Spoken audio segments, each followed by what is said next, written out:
Hey everybody, welcome back to Leosophy. This is the episode of the psychology series about autism and Asperger's, and it's it's a complicated topic and a controversial topic, largely because you often hear people just refer to autism and Asperger's as the spectrum, despite the fact that there are a lot of spectrums in the world and in psychology.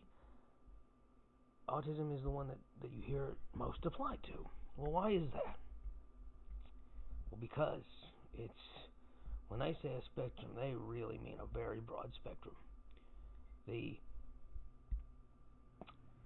I almost said symptoms, but that's the behaviors and idiosyncrasies associated with people who fall along that spectrum are so very, very broad. There are people with autism who cannot speak. There are people with autism who cannot bathe themselves, who cannot behave or function even a day in a relaxed social setting. They can't. But then there are also people who it's very apparent from their mannerisms and behaviors, largely because of repetitive behaviors, a fixation on puzzles, and just really a difference in facial communication, body language, coupled with differences in speech. For example, it's not uncommon for someone in the middle of the autism spectrum to have a scowling expression while having a lilt to their voice, talking about something that they are happy about, a lot of times with a made-up accent. You see a lot of YouTube channels, actually, with people where you're like, where are they from? What's their accent? It turns out, like, you look further into it, it's like, oh, they're just on the spectrum. Yeah, just very peculiar to the average person behaviors in terms of communication. Too much eye contact, too little eye contact. That's much more common, in fact, than too much. Those sorts of behaviors, they're very common, and as such, when you interact with someone who's on that spectrum, it can be a little off-putting. You actually start questioning, like, is this person a little different? Or even, is this person rude? Is this person just being a jerk? Are they being sarcastic? And sometimes the instance is actually that they just have autism, and so their tone and their expression and the words that they're using aren't really aligned the way what was the word neurotypical person would interpret it. So does that make it a disorder? Well, if we're talking about just being able to function in society, then yeah. But that becomes a bit of an issue, because then it's like, well, my body language and tone wouldn't really fit in well in society in Beijing. Do I have a disorder because I'm Western?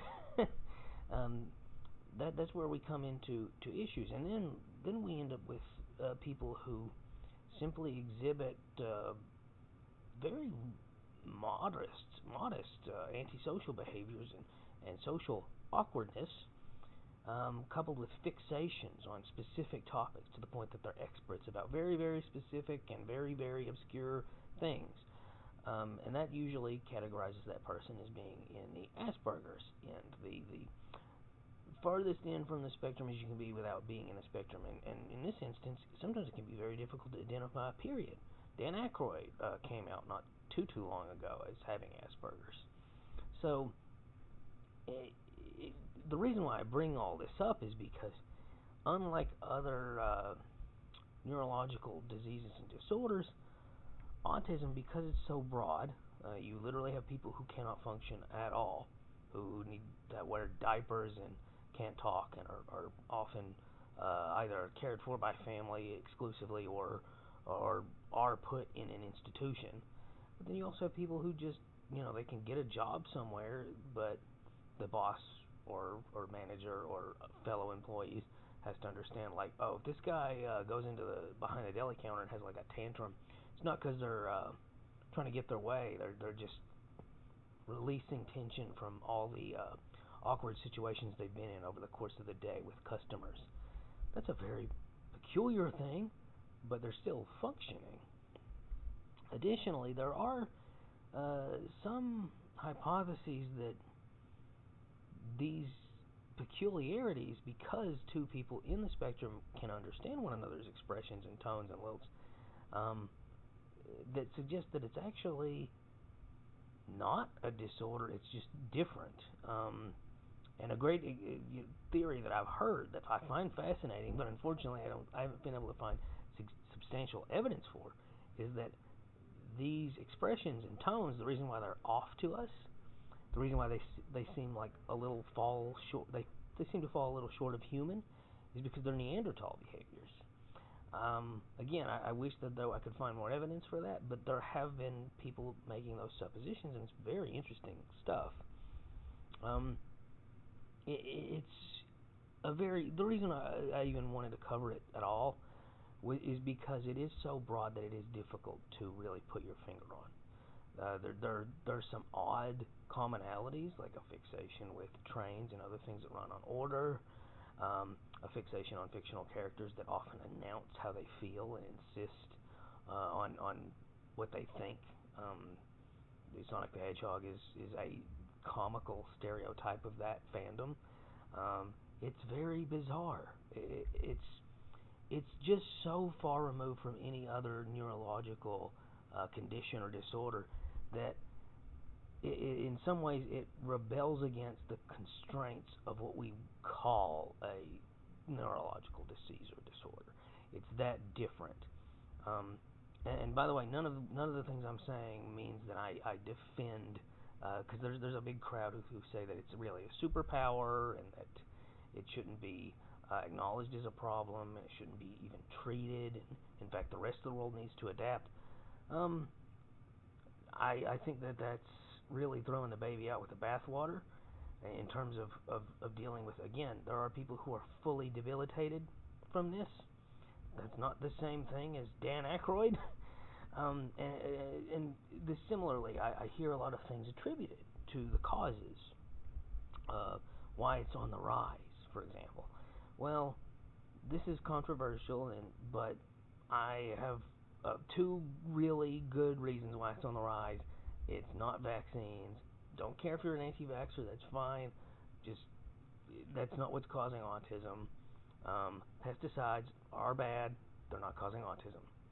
A lot of bad things that I am opposed to are not causing autism. What's causing autism are two things. One, as I mentioned, it's a very broad category. It's a broad spectrum. Well, they've increased the criteria over many years, and so they've gone from saying, oh, the guy who just stares out the window and needs a diaper has autism, to Dan Aykroyd.